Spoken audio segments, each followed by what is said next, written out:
This story was told me by an old colored man who was known as the harness maker out of Cannonsville. He was, at the time he told me this story, he was an old, feeble man, a boy of 12 years old. His story goes on to state that he was born in slavery in South Carolina. He had, however, they had a very good master. He had school for them, and every one of them, before they would learn some trade. He learned the trade of a harness maker. He became a young fellow, a harness maker.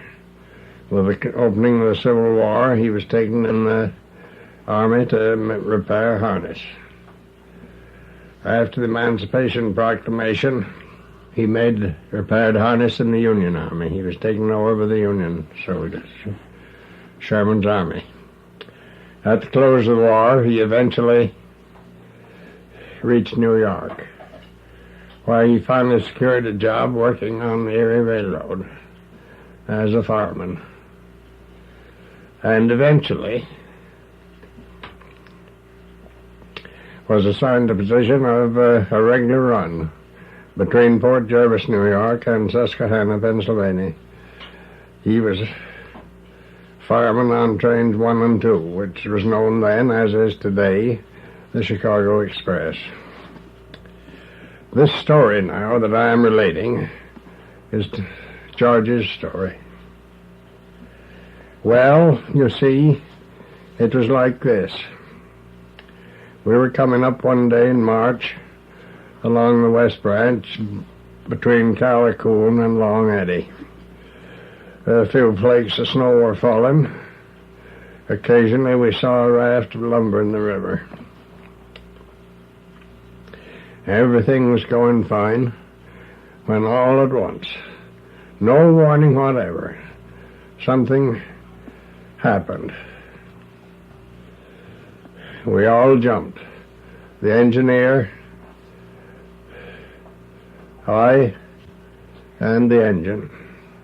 The engineer and I landed on the roadbed. The engine went off the road and slid down in the river. Just the smokestack sticking out of water. Well, the train crew disembarked and came up, and the passengers all came up, standing around. Couldn't anybody think of anything that could be done. Just that silent feeling, everybody just looked, and they said none. All at once a shout came from upriver. Everybody pull for Jersey. Well, there was a big double raft coming down the river. They were pulling in to get as close as they could to us. Well, they finally pulled in. The man went ashore with the rope and snubbed the raft to stop just above us. And the pilot was an old chap named Fraser from up Rock Driftway. Well, says he, looks like you boys had a little trouble here and you needed some help. I don't know. Maybe we can do something for you. Well, everybody looked at each other and wondered what they could do and so on. Well, he says, I'll tell you. I told the boys we'd make Pond Eddy tonight. But I believe he said we can help you get this engine back up on the rails and still make Pond Eddy. Well, they went right back up the raft and they got some timber off and brought it down there and they had a lot of big timbers, and everybody joined in, and they run one end of them down into the river under the engine and the others up to the rails, and they'd spliced the ropes.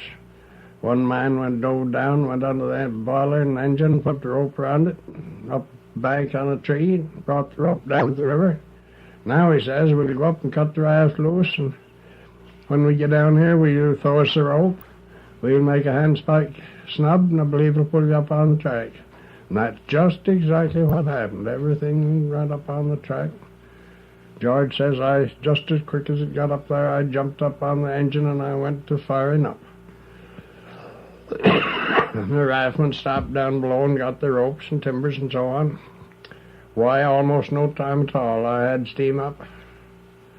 And just about the same minute, the steersman shouted out, "Pennsylvania." We started for Chicago. And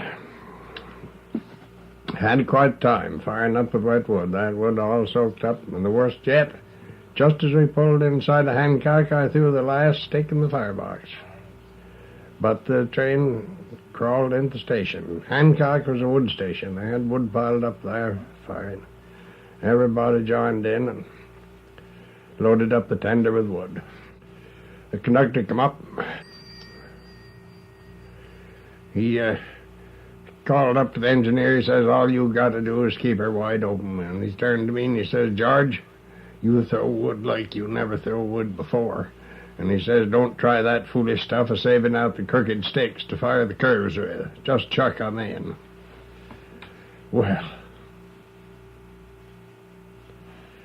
we started out. No one saw Haley. We went by, we were going so it, no one saw Haley, and no one saw Deposit.